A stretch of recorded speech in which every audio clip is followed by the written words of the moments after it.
नमस्कार। बिहार सरकार ने 1 दर्जन से अधिक आईएएस अधिकारियों का कल तबादला किया। उस तबादले की सूची में एक नाम है साहिला मैडम का। साहिला मैडम प्राथमिक शिक्षा के निदेशक पद पर आसीन थी, वहाँ निदेशक के पद पर वो काम कर रही थी। यूँ कहें तो शिक्षा विभाग का पूरा भार उन्हीं के कंधे पर था।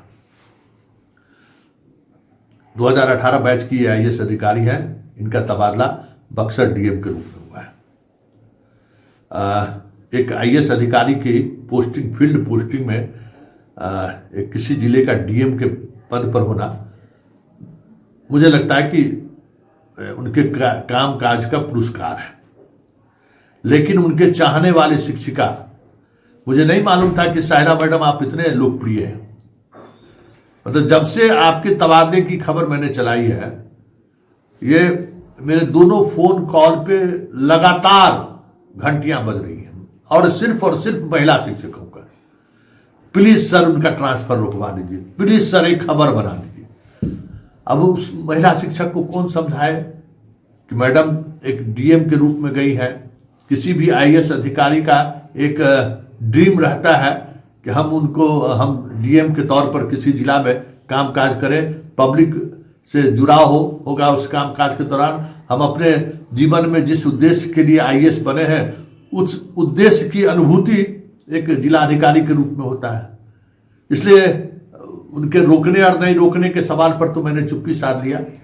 मैंने कहा कि नहीं, ये सरकार का निर्णय है और उनको आप जाने दीजिए। फिर कोई दूसरा साहिला मैम आएंगे तो नहीं सर, दूसरा साहिला मैम नहीं आ सकती है। इस तरीके के मैम जो है सो दूसरे मैम आने का सवाल ही नहीं है।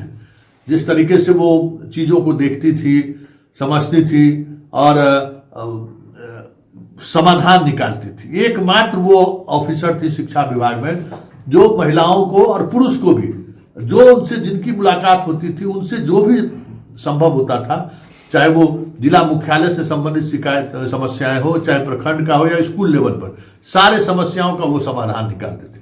जहां कहीं भी तबादले के मामले में कोई पेच फंस गया, तबादले को लेकर कुछ तकनीकी समस्याएं हुई, तो उसका समाधान भी साहिला मैडम ही निकाल देती। इसलिए प्लीज सर उनको जाने से रोक दीजिए। खैर, मेरी शुभकामना है। एक जिस तरीके से निदेशक के तौर पर उन्होंने इस तरीके की लोग चाहने वाले उन्होंने अपने काम से प्रभावित किया है, डीएम के रूप में भी बेहतर करेंगी, मेरी शुभकामना है। लेकिन जिस मुद्दे पर हम चर्चा करने जा रहे हैं कि कैसे साहिला मैडम वहां पहुंची, कम बड़ा चुनौती नहीं था। और आज इतनी शिक्षिका अगर उनके चाहने वाले हैं या उन पर उनके तबादले को रोकने की जिद कर रहे हैं, उसकी भी एक वजह है। 2018 बैच की आईएएस अधिकारी और जिस पद पे उनको पोस्ट किया गया था, वो पद काफी महत्वपूर्ण पद था। और वो भी तब जब एस सिद्धार्थ का कह सकते हैं कि मतलब गुंडा राज कर सकते हैं, कहने में कोई हरज नहीं है। शिक्षा विभाग त्रस्त था, एकदम एक अलग तरीके का माहौल हो गया था शिक्षा विभाग में। और उस माहौल को बनाए रखने के लिए इन्होंने सीएम हाउस में थे तो उसका अपना फायदा भी उठाया। उन्होंने नाजायज फायदा कहिए, जायज फायदा कहिए, जो भी फायदा उठाया। 2 ऐसे अधिकारी को जो रिटायर्ड हो चुके थे, बैद्यनाथ यादव एक और, उसको 1 बरस का एक्सटेंशन दिला दिया उन्होंने, प्रमोशन जैसा चीज कि कोई भी फाइल जाएगा तो इन्हीं के सहारे जाएगा। और उस वजह से योगेंद्र सिंह जो समस्तीपुर के डीएम से सीएम के बहुत चाहने वाले पदाधिकारियों में से एक थे, उनकी पोस्टिंग की गई शिक्षा विभाग में। उनको परेशान कर दिया इन्होंने। मतलब ये स्थिति हुआ कि आखिरकार उनको बिहार छोड़कर जाना पड़ा। अभी गिरिराज सिंह के ओएसडी बने हुए हैं, जाना पड़ा इनको बिहार छोड़कर। आप सोच लीजिए, एक अच्छे ऑफिसर्स के रूप में उनकी पहचान रही। नालंदा डीएम के रूप में, समस्तीपुर डीएम के रूप में उन्होंने एक अमिट छाप छोड़ा, एक अच्छे ऑफिसर के रूप में। लेकिन धक्का देके उनको जो सो बाहर का रास्ता इन्होंने दिखा दिया, जाना पड़ा। और शिक्षा विभाग में माहौल ऐसा था, डर का माहौल कि कौन कहां किस पर कौन सी कार्रवाई हो जाए। और उस कार्रवाई को लेकर जो मुख्यमंत्री सचिवालय असहज था, तुगलकी फरमान आए दिन सिद्धार्थ का फरमान पर फरमान जारी होता रहता था,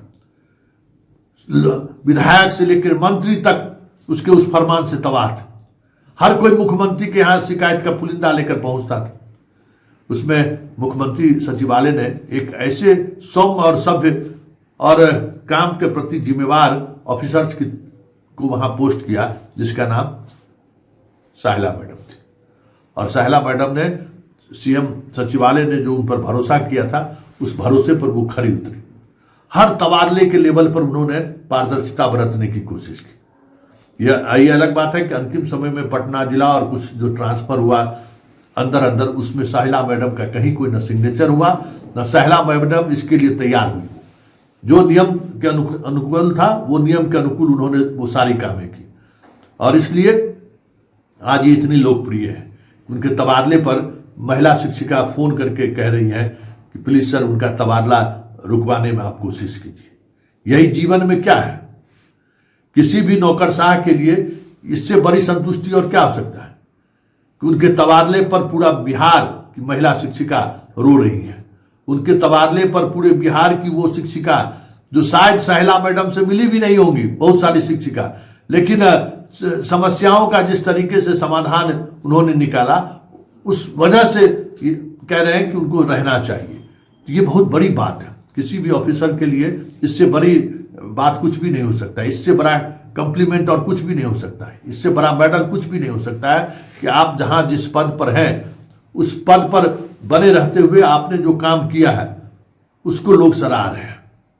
और हमें लगता है कि साहिला मैडम बक्सर में भी बहुत अच्छे तरीके से काम करेंगे। बक्सर के डीएम का मतलब सबसे पुराने जिले में एक जिला बक्सर भी है, जहां हमें लगता है कि उनको काम करने में भी बिहार के सुलझे हुए जिलों में एक वो भी बक्सर जिला भी है। वहाँ काम करने में थोड़ी सहूलियत भी होगी, थोड़ा बेहतरी महसूस करेंगे वो। शिक्षा विभाग के सबसे, बिहार का कहिए कि सबसे उलझा हुआ विभाग है, सबसे टफ विभाग है। इससे कोई भी जिला चलाना आसान है, शिक्षा विभाग के चलाने की तुलना करें। उस विभाग में आप अपने कह सकते हैं ना, वो काली का कोठरी है वो शिक्षा विभाग। उस काली के कोठरी से आप बिना बेदाग, बिना किसी दाग के आप बाहर निकल गई, यही आपकी सबसे बड़ी उपलब्धि है। और सिर्फ बाहर ही नहीं निकली, आपके को लेकर जो शिक्षिका में जो भाव है, जो शिक्षकों में भाव है, वो आपकी पूंजी है, वो आपकी कमाई है। पूरे सर्विस पीरियड में आपको याद रहेगा कि हमने कुछ किया है शिक्षा विभाग में। बहुत सारी शिक्षिका गई भी होंगी आपसे मिलने के लिए, बहुत सारी बिहार से के अलग अलग हिस्सों से आपसे मिलना भी चाह रही हैं, आपसे मिलेंगी भी। लेकिन आपके लिए सबसे बड़ा मेडल यही है कि आप जिस पद पर आप रही वहाँ 100% आपने अपना दिया। परिवार और बच्चों का समय निकाल कर भी आपने उस ड्यूटी को बड़ी ही प्रमुखता से निभाया है। इसलिए हमें लगता है कि आपकी विदाई भले ही शिक्षक शिक्षिकाओं के लिए एक मायूसी का क्षण दे गया है, लेकिन हम मानते हैं कि आप इसी तरीके से, अब आपकी ज़रूरत बक्सर की जनता को है, यही ऊंचाई बनाए रखिए।